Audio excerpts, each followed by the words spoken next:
नमस्कार, आप देख रहे हैं बिग फाइट लाइव और आपके साथ मैं हूं श्वेता मिश्रा। बस आज की रात गुजर जाए, आज तो यही है कि कल सूरज उम्मीदों के साथ उगेगा। उम्मीद 5 दिन से जारी गुर्जरों के आंदोलन खत्म होने की, उम्मीद प्रदेश की जनता को राहत मिलने की, उम्मीद रेल और सड़क यातायात बहाल होने की, उम्मीद एक समाज को उसका हक मिलने की। जी हां, कैबिनेट की बैठक के बाद मंत्रियों ने संकेत दिए हैं कि कल विधानसभा से अच्छी खबर आएगी, आंदोलन खत्म हो जाएगा और सारी चीजें फिर से सामान्य हो जाएगी।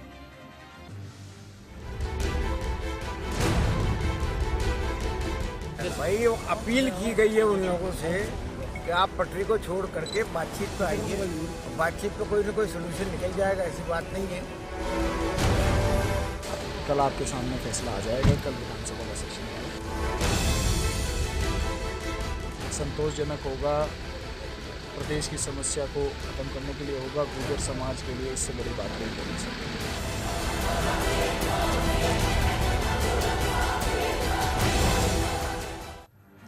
तो क्या मान लिया जाए विधानसभा में कल सरकार बिल लाएगी और वो अच्छी खबर आ जाएगी जिसका इंतजार हर कोई पिछले 5 दिन से कर रहा है? तो क्या मान लिया जाएगा कि गुर्जर समाज मारेगा यहाँ पर और क्या निकल आएगी सुलह की राह? और सबसे बड़ा सवाल, बिल हो या संकल्प, क्या बनेगा बेहतर विकल्प? बिग फाइट लाइव में बहस आज इसी बड़े मुद्दे पर। बहस करने के लिए मेहमान हमारे साथ मौजूद हैं। हमारे साथ हैं कांग्रेस नेता आरसी चौधरी जी और साथ ही हमारे साथ है जुड़ रहे हैं कर्नल किरोड़ी सिंह बैंसला के पुत्र और गुर्जर नेता विजय बैंसला जी। आप दोनों का बहुत स्वागत है बिग फाइट लाइव में। सबसे पहले आरसी चौधरी जी, क्या फॉर्मूला सरकार ने तैयार कर लिया आज, क्योंकि लंबी बैठक भी हुई है आज दिन भर, कैबिनेट की बैठक में भी फैसला लिया गया है? निश्चित रूप से कैबिनेट ने जो भी फैसला लिया है, हर कैबिनेट की बैठक में जो भी चर्चा के बाद में निकला है, निश्चित रूप से कल विधानसभा के पटल पे वो बातें रख दी जाएगी। लेकिन सबसे पहले ये जानना जरूरी है कि आखिर पूरे समाज जो है, जहाँ पे 73 गुजरों की शहादत दी, 73 गुजरों ने अपनी शहादत दी, एक सिपाही की भी जान गई, इतना बड़ा आंदोलन हुआ भारतीय जनता पार्टी के शासन के अंदर। 73 लोगों की शहादत पे 73 लोगों ने शायद कहीं ना कहीं विधायक बनने का या किसी बोर्ड के अंदर मुकाम पाने का भारतीय जनता पार्टी में निश्चित रूप से अपनी टिकट प्राप्त करने का हासिल किया होगा। लेकिन आखिर समाज बेबस और लाचार इन पटरियों पे ही नजर आया। जब उसको अगर कहीं पे भी देने का वक्त आया, सबसे पहले इसकी शुरुआत कहां से हुई? चौधरी साहब, शुरुआत आज की बात नहीं, देखिए ये इतिहास तो जानना पड़ेगा, बताना पड़ेगा। इतिहास तो पता है सर, टाइम भी बहुत लिमिटेड है, टाइम भी लिमिटेड। आप तो पहले आज की बात करिए, क्योंकि सबकी नजर इसी बात को लेकर है कि कैबिनेट की बैठक में क्या बात हुई है, क्या फैसला हुआ, कल किस तरह से बेहतर दिन होगा, विधानसभा में कैसे अच्छी खबर आएगी? देखिए, अच्छी खबर का नजरिया यही होता है कि आप कहीं पे किसी भी मुद्दे पे प्रदेश के जो ट्रस्टी होते हैं, प्रदेश की पूरी जनता की सोचते हैं। माननीय मुख्यमंत्री जी का यही एक बड़पन है कि उन्होंने पूरी कैबिनेट के साथ में तमाम मुद्दों पे चर्चा की और किस प्रकार से जो समाज आंदोलित है, किस प्रकार से राजस्थान का जनजीवन अस्त व्यस्त है, उसमें प्रदेश के लोगों को कैसे राहत मिले, उसको लेकर तमाम मुद्दों पे चर्चा की। और इसलिए हम उम्मीद करते हैं कि सरकार किसी भी मुद्दे के लिए इतनी सजग हो, गवर्नेंस हो, तो निश्चित रूप से सुखद खबर की संभावना बनती है। चलिए, बिल्कुल। विजय बैंसला जी भी हमारे साथ हैं। विजय जी, आज 5वां दिन है जब आप लोग सभी ट्रैक पर मौजूद है, पटरी पर मौजूद है, इंतजार अच्छी खबर को लेकर किया जा रहा है। लेकिन विजय जी, क्या आपको लग रहा है, क्योंकि कहा यही जा रहा है, जितने भी नेता है वो यही कह रहे हैं कि कल अच्छी खबर विधानसभा से आने वाली है और बड़ी बात है कि नए विधेयक के साथ संकल्प पत्र भी लाने की तैयारी कर रही है सरकार?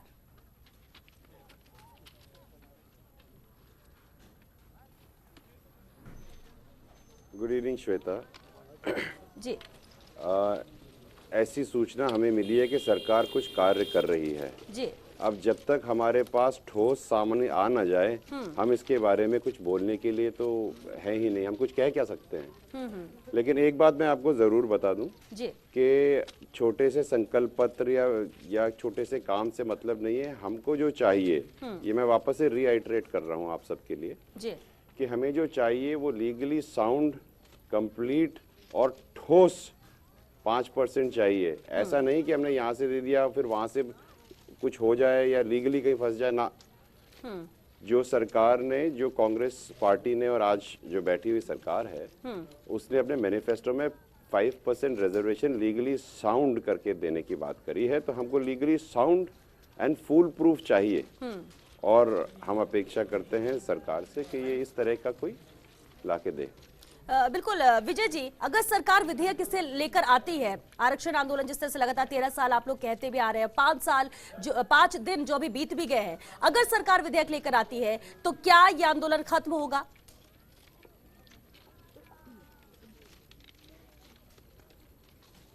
देखिए, विधेयक लाने से बात नहीं है, बात मैं वापस से कह रहा हूँ कि हमें जो चाहिए वो लीगली साउंड 5% रिजर्वेशन चाहिए और वही हमारी डिमांड है।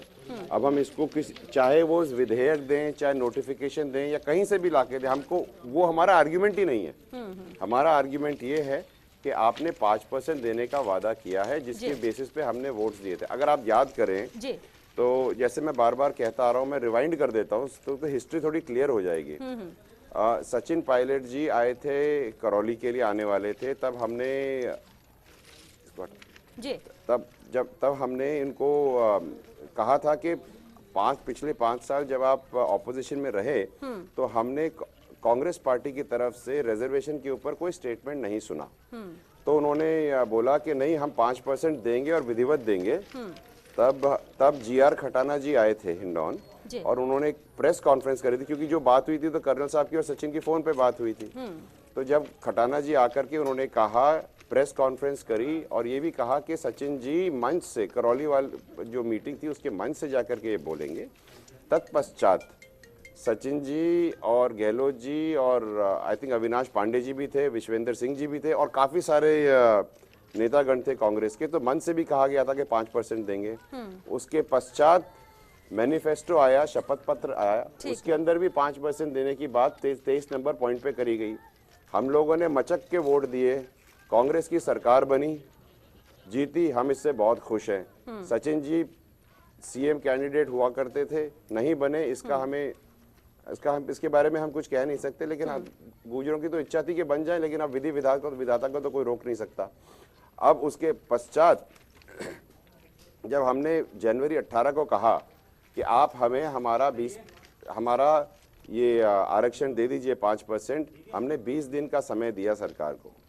ठीक है साहब, इलेक्शंस में जीतने के बाद, सरकार बनने के बाद ये 10% EBC का भी आया जो 50% के ऊपर था। इससे इनका रास्ता भी साफ हो गया। ध्यान रहे, आपको इस बात का बहुत ध्यान रखना है कि जब मैनिफेस्टो बना था तब 50% अबव कोई सीलिंग वाली कोई बात नहीं थी, है ना। 50% अबव EBC नहीं आया था। तो मैं तो ये जानता हूं कि ये 50% अबव आने से इनके रास्ते और साफ हो गए हैं। तो इनकी मंशा साफ हो तो फटाफट ये दे दें। ठीक है, और हम बहुत खुश रहेंगे। ठीक है विजय जी, क्योंकि RC चौधरी जी हमारे साथ बने हुए हैं। RC चौधरी जी, अब तो ये देखिए बार बार यही कहा जाता है कि जो मार्जिन है 50% का, उससे ऊपर नहीं जा सकते, उसी में कुछ ना कुछ सेट करना है, एडजस्ट करना है। लेकिन अब क्योंकि यहाँ पर सवर्णों का भी 10% का आरक्षण हो चुका है, ऐसे में गुर्जर समाज ये चाह रहा है कि अब रास्ता आसान है और ऐसे में हो ही जाना चाहिए, अब कोई बाधा नहीं। श्वेता जी, जैसे हमने कर्नल विजय सिंह को सुना, उसी प्रकार मैं बताना चाहता हूं, उन्होंने तमाम जिस प्रकार से जो बातें खोल के रखी, इसलिए जरूरी है कि आपको भी थोड़ा सा पीछे जाना पड़ेगा। 25 दिसंबर 2001 को श्री महावीर जी के अंदर गुर्जर समाज का 2 दिवसीय सम्मेलन था और सम्मेलन के अंदर ST में आरक्षण की मांग को लेके मुद्दा उठा और वो जो मुद्दा उठाया था हरि सिंह महुआ ने उठाया था और युवा नेता डॉक्टर विक्रम सिंह गुर्जर ने उठाया था और कई तमाम नेता थे और उन्होंने लेके पूरे प्रदेश के अंदर यात्रा भी की थी। उसके बाद के अंदर 2003 के अंदर कालोखा गांव है दौसा के अंदर, वहां पे मुख्यमंत्री तात्कालीन भाजपा के अध्यक्ष प्रदेश अध्यक्ष वसुंधरा राजे जी, राम गोपाल जी गार्ड और कालूलाल जी गुर्जर और तमाम और गुर्जर नेता, उन्होंने ये वादा किया था कि भारतीय जनता पार्टी की अगर सरकार बनेगी तो हमने ST के अंदर आरक्षण देंगे। किसमें देंगे? ST के अंदर आरक्षण देंगे। 2003 के अंदर भारतीय जनता पार्टी की राजस्थान के इतिहास में पहली बार पूर्ण बहुमत की सरकार बनाई, 120 सीटें लेके आई।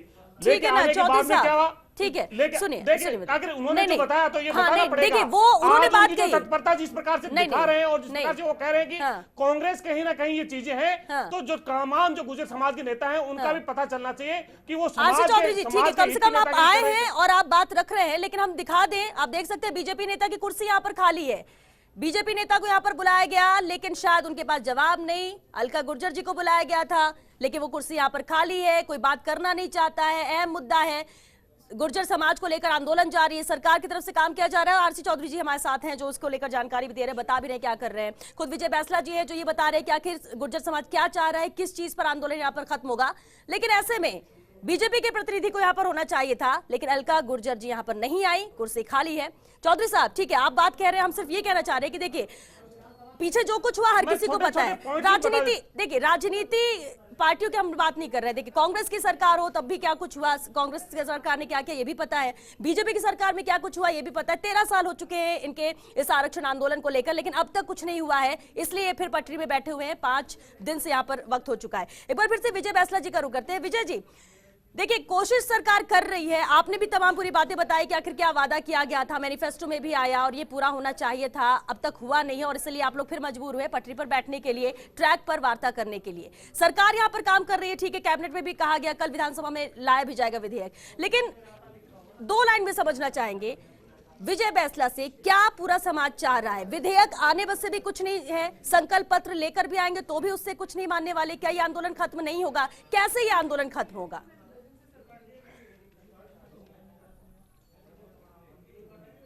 श्वेता जी, जी। मैंने जो दूसरे वक्ता हैं उनकी बात सुनी, बड़े जोश में थी, इसलिए ज़्यादा सफाई से सुन नहीं पाए, क्योंकि क्या होता है ना कि ज़्यादा बोलते हैं तो समझ में नहीं आता, तो धीरे धीरे बोलें तो हमको भी समझ में आएगा। जो मेरे को जितना समझ में आया कि बहुत ज़्यादा इतिहास में जी रहे हैं, बहुत अच्छी बात है, लेकिन ज़्यादा इतिहास में रहने से ना भविष्य बहुत धुंधला हो जाता है, और हम तो आज वर्तमान में अपना भविष्य देख रहे हैं। और हमारा जो इतिहास है और जो 5% की मांग का जो इतिहास है बहुत पुराना नहीं है, ये पिछले 6 या 8 महीने का इतिहास है। जब सचिन जी आए, उन्होंने बात करी और मैनिफेस्टो आया और 20 दिन की बात हुई, ठीक है। तो बात गुर्जरों की ये है, अब मैं आपको स्पष्टीकरण के साथ समझा देता हूँ। 5% आरक्षण की बात हुई, गुर्जरों ने ठोक के वोट दिए, कांग्रेस की सरकार बनी, 99 सीटें आई, एक जो बच गई उसकी मैं बात नहीं कर रहा। 99 सीटें आई, करीब 8 से 9 हमारे समाज के बीजेपी के एमएलए थे। हम लोगों ने जानबूझ करके आगे देख करके उनको हरवाया और कांग्रेस की सीटें दिलवाई, जिससे कांग्रेस की सरकार बनी है। अब गणित सब लोग जानते हैं, चौधरी साहब भी लगा लेंगे, आप भी लगा लीजिएगा, 99 में से 9 हटा दो और उठा करके बीजेपी में डाल दो, गणित आपकी पता चल जाएगी सरकार किसकी बनती है। तो मैं ठोक के ये कह रहा हूं कि जो सरकार बनी है कांग्रेस की, ये बीजेपी के वोट बैंक पे बनी है, एक। और जब आप किसी को कुछ देते हो तो उसकी जगह आप उससे कुछ लेते भी हो। तो इन्होंने कहा कि आप हमें वोट दो, हम आपको 5% देंगे, हमने उनको वोट दे दिया, 5% देने का दायित्व इनका है।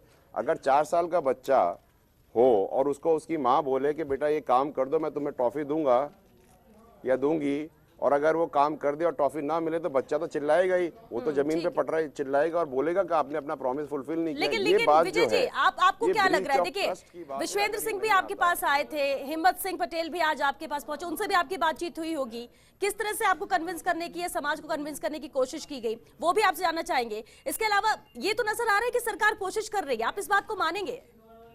कोशिशें तो की जा रही हैं। देखिए, हम ये तो एक बहुत ही ना दुविधापूर्ण स्थिति में हम वहां बैठे हैं आज। जनवरी 18 से लेकर के फरवरी 8 में बहुत दिन होते हैं, 20 दिन। 20 दिन से मैं आपसे एक चीज पूछना चाहता हूं, अब मैं आज की बात कर ही नहीं रहा हूं, आज से पुरानी बात कर रहा हूं। 20 दिन तक क्या सरकार में ये रुझान नहीं था कि जो 5% जो कहा गया है, ये हम बिना चिल्लाए, लोगों समाज के बिना चिल्लाए चीखे दे दें? हमने तो केवल बात करी थी, मीडिया में आई थी, टीवी इंटरव्यूज थे। आप ये कहना चाहते हैं कि जो सरकार कांग्रेस की है वो टीवी नहीं देखती, अखबार नहीं पढ़ती, न्यूज नहीं सुनती, मीडिया की बात नहीं करती? ये तो हास्यप्रद है। नहीं, ऐसा तो नहीं होता। उसके बाद जब 8 तारीख को हम लोग पटरी पे बैठ गए, तब मची अफरा तफरी। फिर विश्वेंद्र जी आए। मैं तो विश्वेंद्र जी का बहुत रिस्पेक्ट करता हूँ, आज का नहीं, मैं उनको काफी सालों से भी जानता हूँ, हमारी बातचीत होती रहती है और हम उनका बहुत आदर करते हैं, महाराज जी का। वो आए, उनका हम बहुत धन्यवाद देते हैं, लेकिन सरकार की तरफ से ये पहल तो 20 दिन के पहले भी हो सकती थी।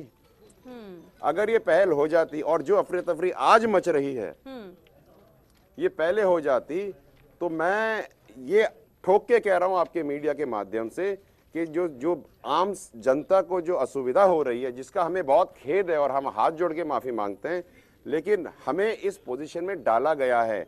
हम खुद अपने मन से नहीं आए, हमारे घर में भी बच्चे हैं, हमारे घर में भी बीवी हैं, हमारे घर में भी बड़े हैं, हम समझते हैं ठंड क्या होती है और दर्द क्या होता है। यानी आप ये कहना चाह रहे हैं कि जब आप ट्रैक पर आए, जब ये आंदोलन शुरू हुआ, तभी प्रेशर बना और तभी इसके बाद ही गुर्जर और आरक्षण को लेकर सोचा गया? उसके बाद ही अब एक्शन में नजर आ रहे हैं, बातचीत के रास्ते खुल रहे हैं ये आंदोलन शुरू होने के बाद। ये तो कोई भी समझ सकता है, कोई किंडरगार्टन वाला बच्चा भी देख सकता है। ये मैथमेटिक्स में कोई दिमाग लगाने वाली बात ही नहीं है। ठीक है, नो नॉनसेंस है। हाँ ठीक है, लेकिन एक और बात है विजय जी, चलिए आपने ये कहा कि आज की अगर बात कर लें, हम आज की बात कर लेते हैं। आज भी विश्वेंद्र सिंह, हालांकि उसके बाद जैसे आंदोलन शुरू हुआ था विश्वेंद्र जी आपके पास पहुंचे थे, लेकिन विश्वेंद्र सिंह ने आज कहा कि जब वो फोन करते हैं तो कर्नल बैंसला नहीं उठाते हैं, आप उठाते हैं, आप ही बात करते हैं। क्या कुछ आज इस विषय में बात हुई क्या आपसे? ऐसा क्यों कहा? नहीं, देखिए, ये मैं कह रहा हूँ, मैं तब भी पहले भी मेरी किसी से बात हुई थी, मेरे ख्याल से आप ही की चैनल से बात हुई थी। मेरे को बहुत आश्चर्य हुआ इस बात से, क्योंकि दो बातें हैं इसमें। हम बहुत रिस्पेक्ट करते हैं विश्वेंद्र जी का। हो सकता है कि उन्होंने हमें फ़ोन करा हो और फ़ोन नेटवर्क में नहीं हो, क्योंकि हम पटरी पे हैं, हाई टेंशन लाइन के नीचे हैं, एक बात। दूसरी बात ये है कि फ़ोन, हाँ ज़रूर फ़ोन मेरे पास है। कर्नल साहब के पास अगर फ़ोन रहेगा आंदोलन के माहौल में, तो साहब केवल फ़ोन ऑपरेटर बन के रह जाएंगे, आंदोलनकारी नहीं रहेंगे।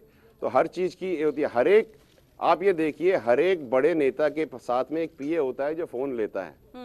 तो अगर आप ये सोचते हैं कि कर्नल साहब खुद ही पीए बने और खुद ही लीडर बने और खुद ही समाज के नेता बने, तो साहब वो फ़ोन ऑपरेटर बन के रह जाएंगे मैडम, समाज को अपनी दशा नहीं दे पाएंगे, एक चीज़।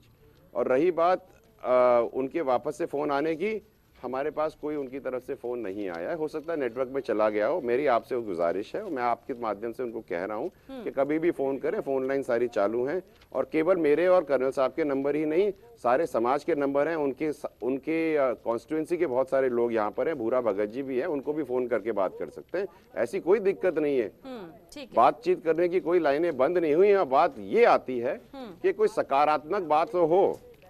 पूरी बात सुन लीजिए मैडम जी, चलिए ठीक है। सकारात्मक बात की जरूरत है। हाँ। विश्वेंद्र जी ने कहा था, आप मैडम पूरी बात सुनिएगा, प्लीज सुनिएगा। ठीक है, बोलिए। I can understand, but you have to understand the whole thing, no. Vishwendra ji ने कहा था, हाँ, विश्वेंद्र जी ने कहा था मैडम कि वो जिस दिन मिलने आए थे, कि उन्होंने कहा था कि सीएम साहब से बात करके अगले दिन 10 बजे तक हमको फीडबैक देंगे। उनके 10 अभी भी बज ही रहे हैं मैडम, ये बात। ठीक है, ये बात आपने कही, लेकिन एक बात और है, क्योंकि विजय जी, हर किसी को इंतजार है, सिर्फ गुर्जर नेताओं को, गुर्जर समाज को ही नहीं, प्रदेश के हर उस इंसान को या फिर दूसरे प्रदेश के लोगों को जिनकी कनेक्टिविटी यहाँ पर खत्म हो रही है इस आंदोलन की वजह से। हालांकि आपने भी कहा, माफी मांगी कि ठीक है लोगों को समस्या हो रही है, लेकिन आप अपने हक के लिए लड़ रहे हैं, ये भी अच्छी बात है। लेकिन अगर विधेयक लाया जा रहा है, शुरुआत हो चुकी है, अब अगर आप ये कहें कि आपके हाथ में जब तक 5% का नहीं आता है, रिटर्न में नहीं आता, तब तक अगर नहीं उठेंगे, तो इसमें तो सिर्फ प्रोसेस में टाइम लगेगा। विजय जी, अगर शुरुआत कर दी गई और केंद्र तक इसे भेजा जाएगा नवी अनुसूची में शामिल करने के लिए, तो क्या तब तक का इंतजार करेंगे? तब तक यह आंदोलन जारी रहेगा? विजय जी, इसे साफ कर दीजिए, क्योंकि हर कोई सुन रहा है आपको और समझना भी चाह रहा है कि आखिर क्या। बिल्कुल मैडम, जब बिल्कुल, और मैं बिल्कुल, मैं इस आपकी बात, आई रिस्पेक्ट यू कि आपने क्लैरिटी दी, और मैं आपके माध्यम से सारे भारतवर्ष को ये क्लैरिटी दे देता हूं कि हम तो पटरी से तब उठेंगे मैडम जब हमको ठोक करके मिलेगा। नहीं तो झुंझुना तो सभी पकड़ सकते हैं और सभी बजा सकते हैं, अब हम झुंझुना नहीं बजाएंगे, हमको ठोस चाहिए। आपने प्रॉमिस किया है, आप प्रॉमिस पे खड़े हो जाएं और हमें दे दें, अन्यथा कह दें कि हमसे गलती हो गई, हम दे नहीं सकते, माफी मांगते हैं, हमसे हमारा मैनिफेस्टो झूठा था, हम गलत हो गए। हमको कोई दिक्कत नहीं, समाज अपना डिसीजन ले लेगा। लेकिन एक जिम्मेदार पार्टी और एक जिम्मेदार स्टेट गवर्नमेंट और एक उससे भी ज्यादा जिम्मेदार लीडरशिप सोनिया जी की और राहुल जी से मैं ये प्रार्थना करता हूं कि जो चीज लिखते हैं वो करें, अन्यथा सारे देश का विश्वास आपके ठीक है विजय जी, ये आपने बड़ी बात कही है। विजय जी, ये आपने बड़ी बात की है, फर्स्ट इंडिया के स्क्रीन पर ये बड़ी बात कही है। और मैं बता दूं दर्शकों को कि विजय बैंसला जी साफ तौर पर कह रहे हैं कि सिर्फ विधेयक लाने से, संकल्प पत्र लाने से यहाँ पर ये आरक्षण आंदोलन खत्म होने वाला नहीं है, जब तक उनके हाथ में 5% का जो आरक्षण को लेकर आंदोलन कर रहे हैं वो नहीं रखा जाता। यानी केंद्र से भी जो कराना है वो भी करा के दिया जाए और उसके बाद ही ये आंदोलन खत्म होगा, पटरी से उठेंगे। चौधरी साहब क्या कहेंगे इस पर? देखिए, मैं विजय सिंह जी को लंबे समय से सुन रहा था और विजय जी ने कहा कि अतीत की बातें हम वर्तमान में जीते हैं। हमने तो ये सुना है, ये खुद अधिकारी हैं और मैं एक सैनिक का बेटा हूं। अतीत की नींव पे भविष्य का निर्माण होता है। अतीत में क्या रखा समाज ने और किन लोगों ने नुमाइंदगी की, पीढ़ी का परिवर्तन हो गया। पहले कर्नल किरोड़ी सिंह जी बैंसला के पास में हिम्मत सिंह जी गुर्जर मीडिया से मिलते थे, और आखिर ऐसा जो खुद विजय सिंह जी कह रहे हैं कि हमें एक जिम्मेदार नेतृत्व पे विश्वास है, लीडरशिप पे विश्वास है। अगर लीडरशिप पे विश्वास है और वो ये कहना चाहते हैं कि लीडरशिप से संवाद नहीं करना चाहते, वहां पे बिना किसी सुरक्षा के, बिना किसी संसाधनों के विश्वेंद्र सिंह जी गए, नीरज के पवन गए, वो संवाद करना चाहते हैं, बात करना चाहते हैं। आखिर किसी भी चीज का रास्ता है वो संवाद के द्वारा ही निकल सकता है। अगर वो नेतृत्व को जिम्मेदार मानते हैं तो क्या ऐसी वजह है जो एक बार भी सरकार के पास में नहीं आना चाहते? इसके पीछे की क्या वजह है जो सरकार से संवाद नहीं करना चाहते? इससे पहले भारतीय जनता पार्टी के समय में तमाम जब बातें सामने आती रही और तमाम बार बार गुजर नेता मिलते रहे, आखिर क्या वजह है कि जहां पे किसान के मुद्दे को सबसे पहले इस जिम्मेदार सरकार ने सल्टाया, इस प्रदेश के बेरोजगार युवाओं के भत्ते को लेकर सबसे पहले सरकार ने सल्टाया। सरकार की मंशा ये नहीं होती तो इतनी संवेदनशीलता कहीं पे नहीं होती। 24 घंटे के अंदर हमारे लोग वहां पे पहुंचे। हम उम्मीद करते हैं प्रदेश के लिए,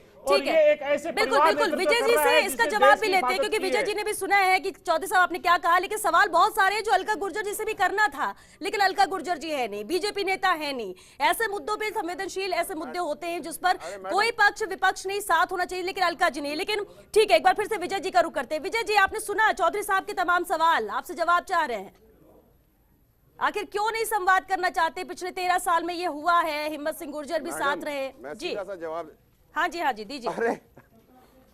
अरे मैडम, आप सुन तो लें। जी सुने विजय जी, हाँ बताइए। सुने। और चौधरी जी ना कि बहुत जल्दी बोल देते हैं तो फिर कंफ्यूजन होता है। आराम से धैर्य से बात करें, धैर्य से बात करते हैं। कर्नल साहब टाइम कम देते हैं मेरे को। ऐसा है, हमने तो कभी बोला नहीं कि हम संवाद नहीं करना चाहते। भाई साहब 18 जनवरी से तो संवाद ही करते आ रहे हैं। आपके शायद कानों में कुछ दिक्कत है जिसकी वजह से आपको सुनाई नहीं दे रहा है। ये तो संवाद की पहली बात। रही बात दूसरी, हर एक संवाद 2 ताली से होता है। हम तो ताली बजा रहे हैं भाई साहब, आपकी तालियां नहीं बज रही। तीसरी बात, विश्वेंद्र जी को हमने कभी मना नहीं करा आने के लिए। हम तो, मैंने आपको पहले भी कहा, हम उनकी बहुत इज्जत करते हैं, हर तरह से दरवाजे खुले हैं। आप ये बताएं, जब सारे समाज के गुर्जर इस पटरी पे आकर के हमसे संवाद कर सकते हैं तो भाई साहब आप लोग क्यों नहीं कर सकते? अगर इससे पहले मेरा कर्नल साहब ये बात आपसे एक गुजारिश है, अगर समाज के सामने तमाम आज तक संवाद किए होते तो निश्चित रूप से आज हमें आपकी बात अच्छी लगती है। इससे पहले क्या आप प्रतिनिधिमंडल गया नहीं? क्या प्रतिनिधिमंडल ने संवाद नहीं किया? एक मिनट, ठीक है विजय जी, क्योंकि अब वक्त खत्म है, एक लाइन में बस आपसे जवाब चाहेंगे। कहना इनका ये है कि पहले भी वार्ता हुई है लेकिन ट्रैक पर ही क्यों इस बार? सर बस एक लाइन में जवाब, क्योंकि वक्त खत्म है, आगे चर्चा नहीं कर पाएंगे। विजय जी। अरे सुन तो लो मैडम। हाँ विजय जी, जल्दी एक लाइन में जवाब। सुन तो लो आप, प्लीज सुनो ना, सुनो। और इन चौधरी जी को बोलो रुके एक बार, सुने बात बहुत जल्दी। सीधी बात ये है, समाज इंतजार कर रहा है। समाज ने ठोक के वोट दिए हैं, तो जो ठोक के जो वोट दिए हैं कांग्रेस को, उसका खामियाजा कांग्रेस से लेंगे ही ना। और आपने प्रॉमिस किया था देने के लिए। हम आपके पीछे ही दौड़ते रहेंगे क्या? पीछे दौड़ते रहेंगे? हम पागल हैं? हमारे में सोच नहीं है, हमारी समाज में कोई सेल्फ रिस्पेक्ट नहीं है। एक तो आप प्रॉमिस करो और फिर बोलो हमारे पीछे आओ, ऐसे थोड़ी होता है। हमने तो कह दिया आपको 18 तारीख को कि आप ला करके दें। उसमें परेशानी क्या है? या तो कह दीजिए नहीं दे सकते, गलती हो गई, कोई दिक्कत नहीं है। नहीं विजय जी, सरकार तो कह रही कि देगी। पहले तो आप कहें और फिर हम आपके पीछे जाएं कि भाई साहब बात करो, ऐसे थोड़ी विजय जी, यहाँ पे रोकना पड़ेगा आपको, क्योंकि वक्त खत्म हो चुका है। चर्चा में आप शामिल हुए, इसके लिए बहुत शुक्रिया चौधरी साहब, शुक्रिया इस चर्चा में शामिल होने के लिए। तो आज की रात बस है, उम्मीद लेकिन है कि कल सुबह जब नया सूरज उगेगा तो गुर्जर समाज के लिए अच्छी खबर यहाँ पर आए, कि क्या कुछ। अच्छा, इस बीच हम बता दें आपको, अशोक चांदना हमारे साथ फोन लाइन पर जुड़ चुके हैं, खेल मंत्री अशोक चांदना, उनसे बात करते हैं। अशोक जी, जानना ये चाहेंगे, आज कैबिनेट की बैठक में आप मौजूद थे, क्या निर्णय लिया गया है? क्या अच्छी खबर कल मिलने वाली है विधानसभा से? देखिए मैडम जी, कांग्रेस पार्टी जैसा कि आपको पता है बड़ी संवेदनशील है इस मुद्दे को लेकर। गुर्जर समाज के लोग इतनी सर्दी में पटरियों पर बैठे हुए हैं, सड़कों पर बैठे हुए हैं, वहां पर दुख पा रहे हैं और बहुत लंबा अरसा हो गया है आरक्षण की डिमांड करते हुए। उसका हल निकालने के लिए आज पूरे दिन बैठकें हुई हैं और ऐतिहासिक फैसला कल होने वाला है। दूसरी चीज, इसी वजह से बाकी 35 कौम को भी पूरा प्रदेश रुका हुआ है, सभी को समस्या इससे हो रही है। गुर्जर समाज को भी समस्या हो रही है और दूसरे जो समाज हैं, लॉ एंड ऑर्डर की सिचुएशन बिगड़ने की स्थिति बन रही है। तो इसका बहुत बड़ा ऐतिहासिक फैसला कल होने वाला है। कल क्या विधेयक आ जाएगा, नया संकल्प पत्र आ जाएगा अशोक जी? क्योंकि खुद यहाँ पर विजय बैसला जी हमारे साथ जुड़े हुए, तो उनका कहना ये है कि पटरी से वो तब तक नहीं उठेंगे जब तक हाथ में 5% आरक्षण नहीं आता। यानी सिर्फ प्रदेश से ही विधेयक पास करने से कुछ नहीं होने वाला, केंद्र से उनके हाथ में नहीं आता। उन्होंने तो ये बात कही। सर, कैसे आंदोलन खत्म होगा? क्योंकि बैठक से पहले ही आपने कहा था कि कल सब पटरी खाली हो जाएगी, रोड सड़कें साफ होंगी क्योंकि आंदोलन खत्म होगा। नहीं, मैंने ऐसा नहीं कहा कि कल पटरी खाली हो जाएगी। हाँ। ये मेरी बात को गलत तरीके से पेश किया गया है। अच्छा ठीक है, मैंने ऐसा क्या है, हाँ, मैंने ऐसा कहा है, मैं आपको बता देता हूँ जी।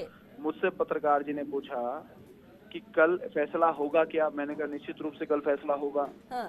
तो इसका मतलब कल पटरी खाली हो जाएगी क्या? तब मैंने ये कहा कि इतने बड़े फैसले के बाद में तो पटरी खाली हो ही जानी चाहिए। ये मेरे शब्द थे। अब उसको आप कैसे पेश करना चाहें वो आपकी मर्जी है। अशोक जी चलिए ठीक है, आप कोशिश कर रहे हैं, लेकिन कैसे मनाएंगे? गुर्जर जिस तरह से पटरी पर डटे हैं, आंदोलन उनका कहना, विजय बैसला जी साफ करें, आंदोलन आगे भी जारी रहेगा। सिर्फ विधेयक पहले भी पास हुए थे, उससे हुआ क्या? तो अब ऐसे में कैसे मनाएंगे अशोक जी? कोशिश तो कर रहे हैं आप लोग, बैठ के भी हुई। कल एक बार ये हो जाने दीजिए जी, पहले हम एक कदम तो बढ़ाएं हाँ। मांग को कामयाब करने की ओर। आगे क्या होता है उसको आप आज नहीं कह सकते, वो कल के अंदर है। हाँ, ये बात तो सही कही आपने अशोक जी कि आगे क्या हो गई किसी को नहीं पता। लेकिन ठीक है अशोक जी, क्योंकि आप बैठक में शामिल थे और आपने इतनी बातें कही, आपने भी कल का इंतजार करने के लिए कहा है कि कल तक रुक जाते हैं, विधानसभा में फिर जो भी होगा वो नजर आ जाएगा और इसके बाद क्या इस चीज को एक्सेप्ट कर आंदोलन खत्म करते हैं गुर्जर या नहीं, ये भी कल गुर्जर ही तस्वीर साफ करेंगे। हालांकि विजय बैसला तो साफ तौर पर इससे इनकार करते हैं। चलिए 6 बिग फाइट लाइव में आज के लिए बस इतना है। नमस्कार।